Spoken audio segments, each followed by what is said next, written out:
স্বামী স্ত্রীর সম্পর্কটা ঠিক হাত আর চোখের মতো হওয়া উচিত। হাত কষ্ট পেলে চোখ কাঁদে, আবার চোখ কাঁদলে হাত মুছে দেয়। একজন না থাকলে আরেকজনের পূর্ণতা থাকে না।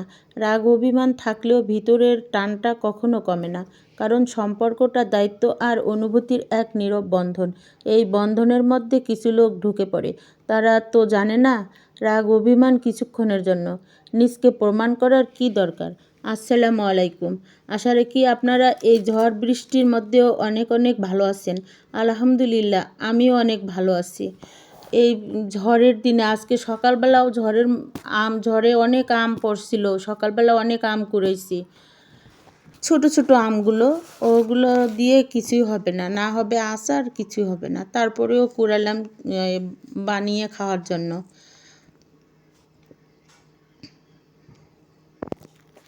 এখন হচ্ছে দুপুরবেলা, এখন রান্নাবান্নার আয়োজন করব।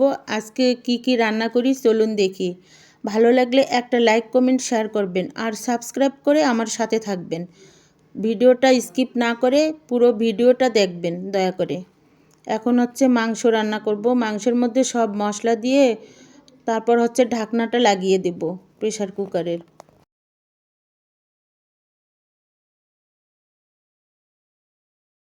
এখন হচ্ছে ঢাকনাটা লাগিয়ে দেব। আর এদিকে হচ্ছে আমার আলু দিয়ে সজনার ঝোলটা হয়ে গেছে।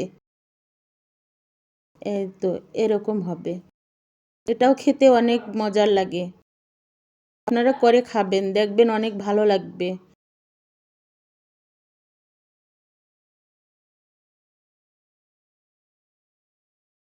এই যে আমার রান্নাগুলো কমপ্লিট। এই যে মাংস কষা আর হচ্ছে সজনা আলুর তরকারি। আমার রান্নাগুলো এদিকে হয়ে গেল।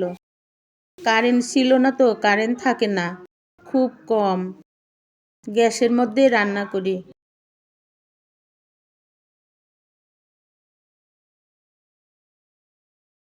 আর এদিকে ওই বললাম ঝড়ের মধ্যে আম কুড়িয়েছিলাম, সেই আমগুলো হচ্ছে লেবুর রস, তারপর হচ্ছে মরিচ, লবণ আর চিনি দিয়ে মাখিয়েছি। এখন হচ্ছে আমার মেয়ে সহ খাচ্ছি। এখন বিকালবেলা, আমগুলোর মধ্যে কোনো টক নাই। আর হচ্ছে আমার মেয়ে বলছিল ঝড়ের দিন আম্মু ঝরঝরে খিচুড়ি রান্না করিও। এখন হচ্ছে রাত, আমি ঝরঝরে খিচুড়ি রান্না করলাম, ডিম ভাজি আর ডিম ভুনা। আর ওই দুপুরের একটু তরকারি ছিল, সেটা দিয়ে হবে। আমরা লোক অল্প, তো এগুলো দিয়ে হয়ে যাবে। ভিডিওটা ভালো লাগলে অবশ্যই বেশি বেশি করে দেখবেন আর বন্ধুদের মধ্যে একটু শেয়ার করে দিবেন। আপনারা ভালো থাকবেন, আমার জন্য দোয়া করবেন আর আমার ভিডিওটা বেশি বেশি করে দেখবেন। আল্লাহ হাফেজ।